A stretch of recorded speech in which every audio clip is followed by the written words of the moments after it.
So, I'm most known for space games.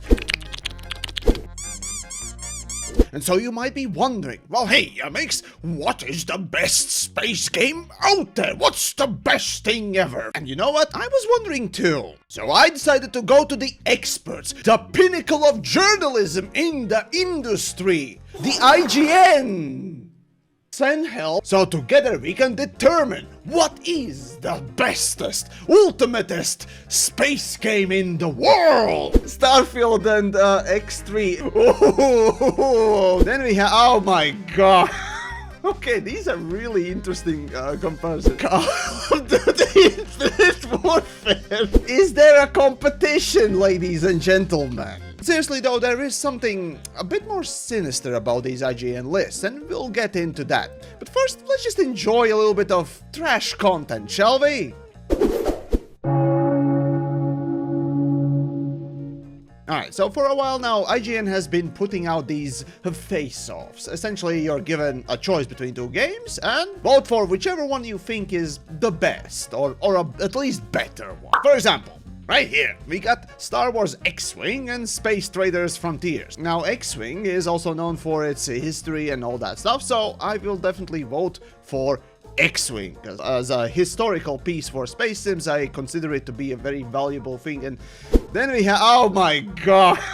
Okay, these are really interesting comparisons. Okay, so Kerbal, the pinnacle of space flight simulators, versus the original space game that you think of. Ooh, is it the history that wins, or just the teaching capability and No, it's teaching capability and execution. Astroneer versus Call of Duty Infinite Warfare.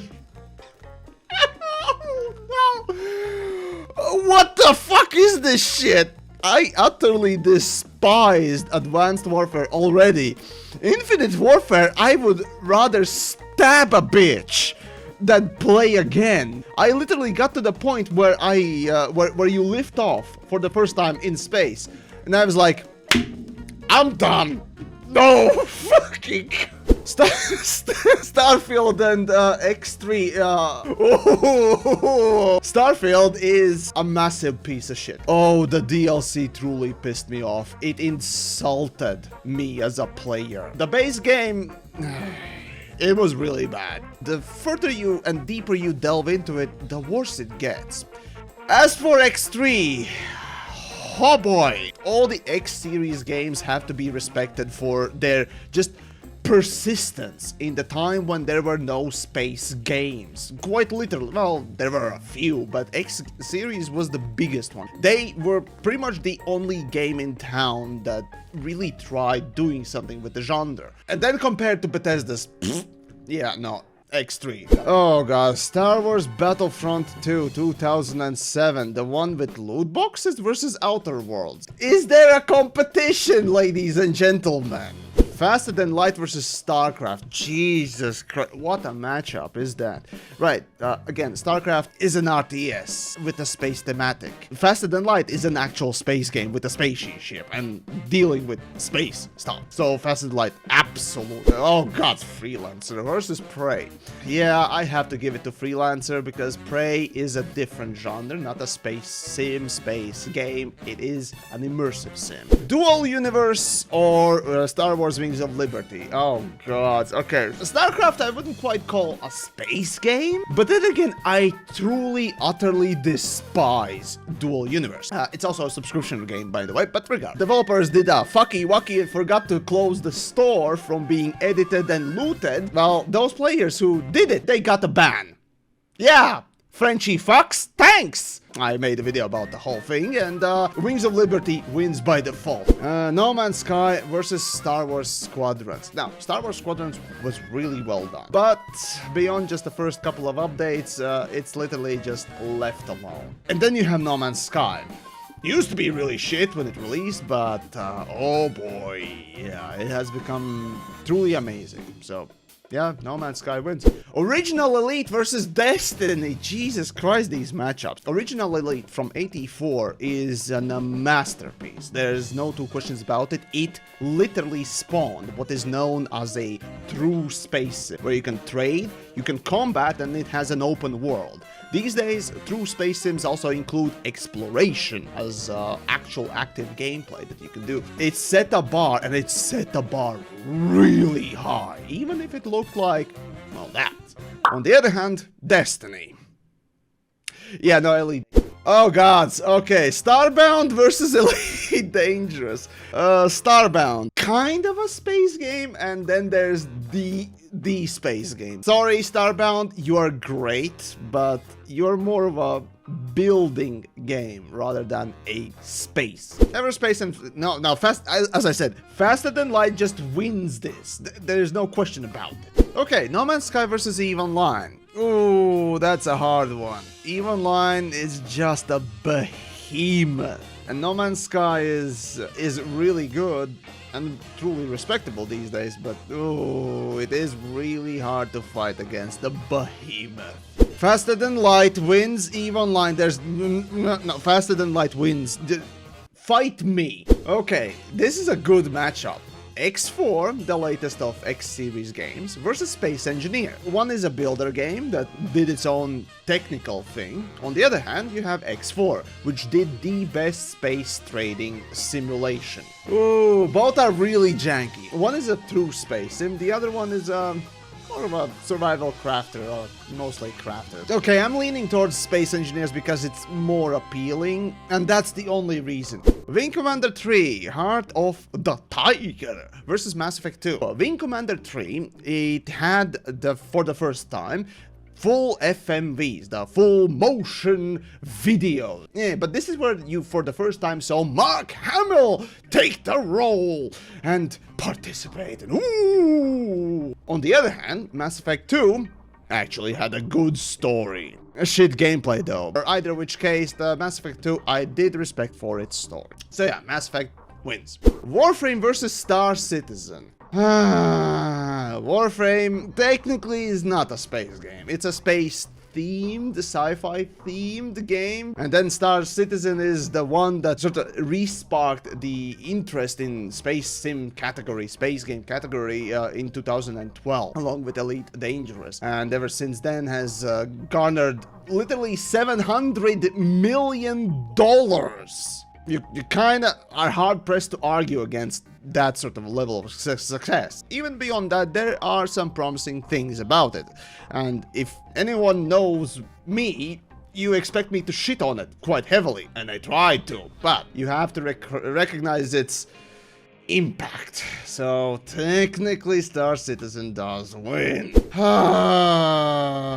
Okay, so the original TIE fighter that competed with Wing Commander now is put against fucking Star Citizen. I really don't want to vote for Star Citizen. Well, here's the thing, right? Historically, TIE fighter was at the peak of space combat games. Star Citizen, on the other hand, rejuvenated interest in this genre again. But it is a piece of shit, though. On the other hand, TIE Fighter actually is a good game all over. You know what? Until Star Citizen actually releases something, it's gonna be TIE Fighter.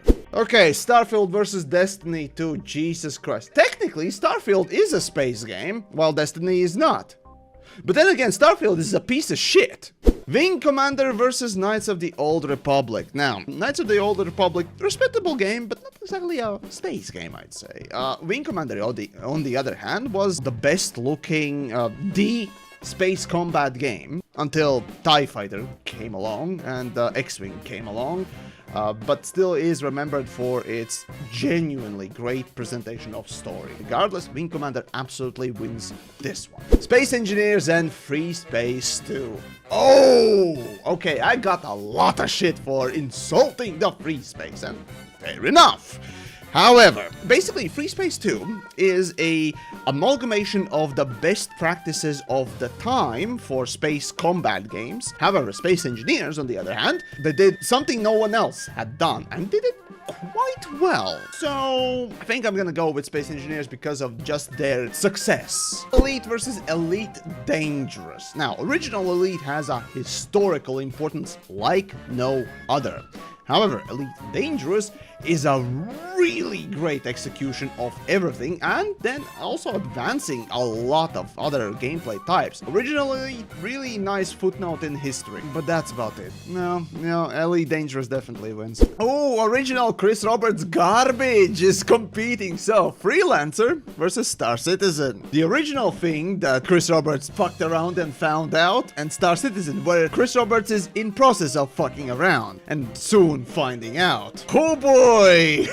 Oh, this is an interesting matchup. Overall cultural impact. There are people that still play Freelancer with mods and all that stuff and enjoy it, which is fine. But did it advance the genre? No, not really. It was just okay. But Star Citizen actually did have an impact, a massive impact, and still continues to have an impact beyond even gaming. So on that sort of basis, I kind of have to go with fucking Star Citizen. Okay, Elite Dangerous and Kerbal Space Program. Oh, the best space flight simulator and the best true space sim. Both have really good experiences. Elite Dangerous has the best experience, there's no question about it, and quite a bit more gameplay. Easier to sort of get into it, but then again, Kerbal has a lot more impact on learning and it's just valuable more as well. Yeah, I'll put the lead at the top. Star Citizen versus Eve Online. Star Citizen is in process of becoming Eve Online, or Second Life in space. Eve Online is already Eve Online, so Eve Online. Okay, so these are my results. Yabba dabba doo. Game Star Trek. This should be higher.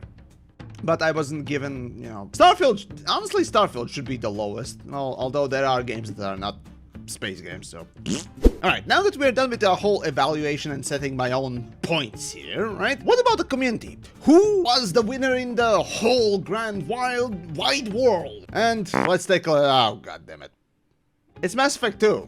Congratulations, Mass Effect 2 wins. Why? That's a good question. Well, let's scroll through the list and take a look where each of our favorite games could potentially be. Alright, starting from the very bottom, we have Defender. What the fuck?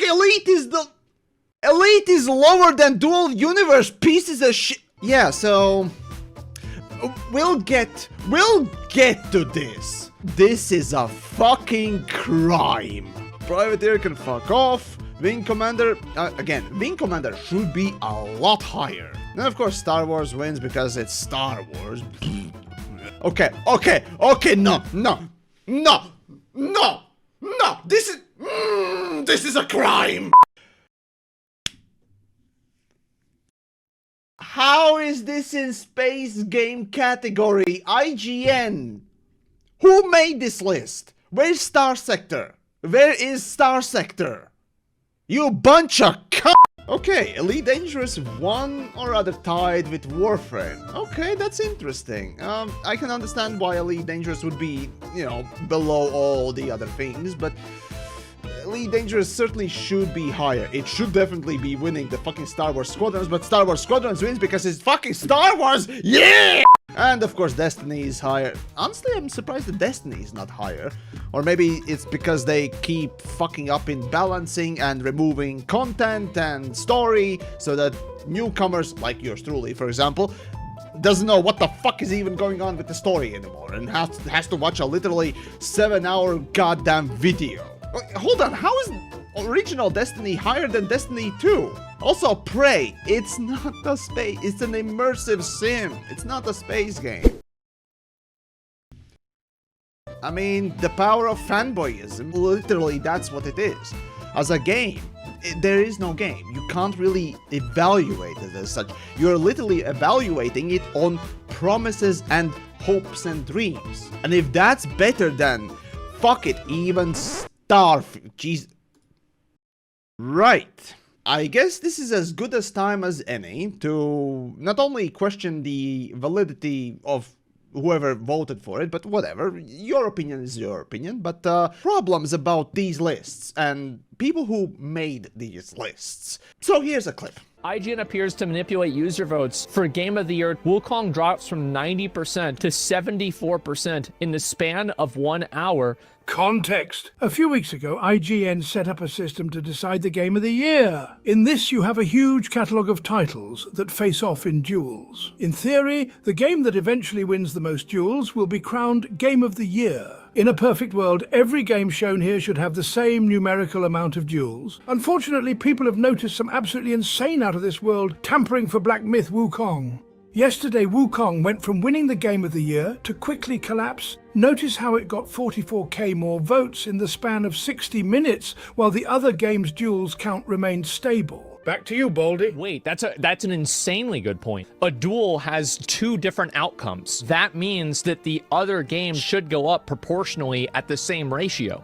Oh my god, somebody made a fucking chart? So if you look at the time, 51,000 votes happened within this time period for Black Myth Wukong. And now if you look at Final Fantasy Rebirth, you look at 242 to 245. This is within the same window, but instead of changing by 51,000, it changed by 3,000. And then Helldivers 2, 240 all the way up to 243. So if anything, Black Myth Wukong got negatively botted. And basically every single one of those votes would have been a negative. This means that out of the 51,000 additional duels, the win rate of those additional duels was only 9%, which brought the win rate down from 90% to 72%. And then the thing is, they tweet out, what's your game of the year? And Black Myth Wukong isn't even on the list. This is a degree of shamelessness that I've never seen. I'm almost not even mad at IGN because of how flagrantly ridiculous this is. And so, afterwards, IGN decided to explain themselves, or rather specifically Dan Stapleton, who wrote this whole article, and apparently whose pet project was the Face-off system. Now, first things first, granted, he mentions that this is not an official Game of the Year community vote. It's an informal question he asked. So, as he mentions later down the line, this was all supposed to be just for fun, and that's fair enough. I enjoy a good listicle from time to time as well. What happened? So, first things first, right? As he mentions, like with many communities, somebody is gonna always take it a bit too seriously, and this was the case indeed. Hey, what's your Game of the Year so far? Yeah, Game of the Year. Totally doesn't have any implications, just that you're... Yeah, that's totally not implicitive, eh? Hence the 90% win rate for Wukong, while the next game was only 72%. And we'll return to this. As Dan mentions and showcases the data later, most of the votes came from Asian countries, and again, it really doesn't matter. He also mentions that, to be explicitly clear, no one at IGN tampered with the results of Face-off in any way during this period. Regardless, why the hell then did Black Myth Wukong drop in the score? Well, since face-offs aren't limited to login users, it's not obvious which votes are real and which are fake. So, we can't simply delete exact number of suspicious votes. Okay? However, here comes. In the interest of fairness. IGN, ladies and gentlemen, fairness, right? We decided to remove all the negative votes from that period that the Black Myth Wukong community and our engineers identified as the most likely to be fraudulent, during which the win rate percentage fell off what should have been an impossible rate. Now, as of writing, that change moves Black Myth Wukong back to number 1 position on the top list, with a win rate of 76%.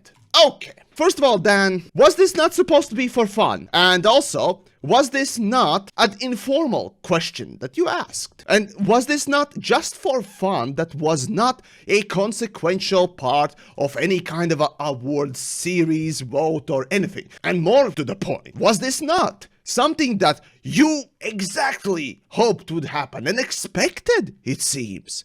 Just a bit too much. And that's fair enough, yes, 90% win rate is a bit insane. what I think happened. 76% is an interesting thing. The next highest win rate game is 72%. So what I suspect really happened was that they simply removed a bunch of votes so that it would fall in line with the next runner-up, rather than caring about the interest of fairness. I mean, let's be frank here, this is IGN, and the word fairness doesn't really describe them, now does it? Anyways, back to the space game list. So yeah, when it comes to these particular lists, well, first of all, they're not complete. Again, I didn't see Star Sector in this list. I didn't see, for example, Wing Commander 2 or 4 in it either. And there are far many more instances of just missing things. Whoever made the list was just doing it in a rush, or just simply taking a list from Wikipedia and just plopping it in. Regardless, hopefully you enjoyed a little bit of trash content today, and well, subscribe for more of it from time to time, and of course do check out the Patreon and all the good stuff to support the nonsense I get up to once in a while. Next up, I guess Stalker stuff. Boom, boom.